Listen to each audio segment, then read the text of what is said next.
សម្រាប់អីវ៉ាន់នេះប្រហែលជា1ម៉ែត្រក្រេតដែរបងវាគេ50បងយើងត្រូវឆែកទីតាំងមួយចឹងហើយបាទយើងយកទៅ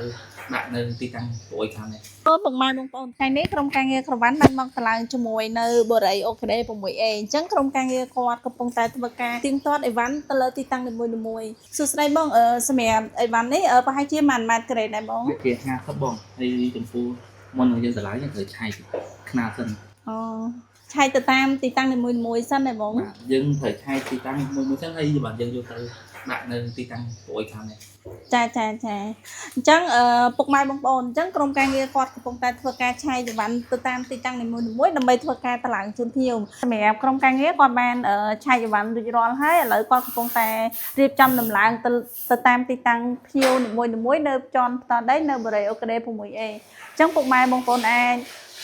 ចាំទស្សនានៅភាគបន្តដែលក្រុមការងារគាត់ធ្វើការតម្លើងជូនភ្ញៀវឲ្យរួចរាល់ជំរាបសួរពុកម៉ែបងប្អូនថ្ងៃនេះក្រុមការងារក្រវ៉ាន់បានមកតម្លើងសំណាញ់មូសនៅបរិយាអូក្ដី 6A សម្រាប់ទៅលើទីតាំងគាត់ដាក់ពេញផ្ទះតាំងពីជាន់ទី1រហូតដល់ជាន់ទី2អញ្ចឹងក្រុមការងារក្រវ៉ាន់បានធ្វើការតម្លើងជូនភ្ញៀវរួចរាល់ហើយកំពុងតែធ្វើការតេស្តជាមួយទៅលើសំណាញ់ភ្លីបន់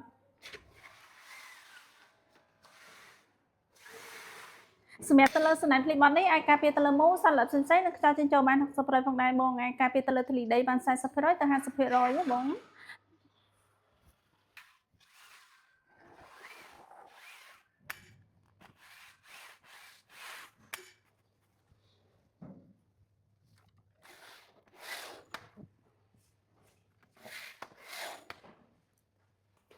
សម្រាប់ខាងក្រោយនេះក្រុមការងារគាត់កំពុងតែធ្វើការស្វាត់ស្វែងនៅក្នុងការតម្លើងជូនភ្ញៀវទៅលើទ្វាររបស់ភ្ញៀវអញ្ចឹងសម្រាប់ខាងនេះក្រុមការងារបានធ្វើការតម្លើងហើយសម្រាប់ទៅលើទ្វារគាត់ដាក់ណា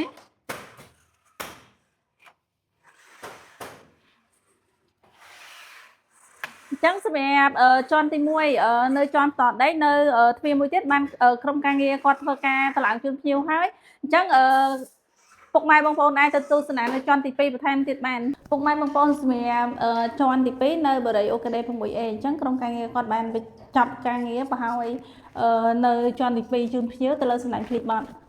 សម្រាប់បន្ទប់នេះបន្ទ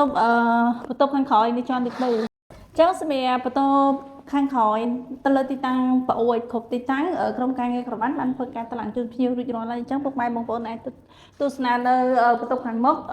នៅជាន់ទី2ដែលក្រុមការងារកំពុងតែធ្វើការតម្លើងជូនភ្ញៀវ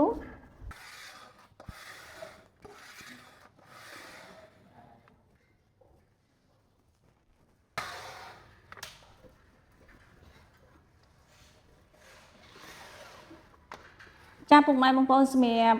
ជាន់ទី2ជាន់ទី2បន្ទប់ខាងមុខក្រុមការងារក្រវ៉ាន់បានធ្វើការតម្លើងជូនភ្ញៀវរួចរាល់ហើយអញ្ចឹងសម្រាប់ក្រុមការងារក្រវ៉ាន់បានធ្វើការបញ្ចប់ទៅលើតម្លើងជាមួយទៅលើសំណាញ់ឃ្លីបបតចប់រួចរាល់ហើយអញ្ចឹងអរគុណច្រើនសម្រាប់អតិជនចាស់និងអតិជនថ្មីដែលគ្រប់គ្រងផលិតផលរបស់ក្រវ៉ាន់កន្លងមកសូមអរគុណ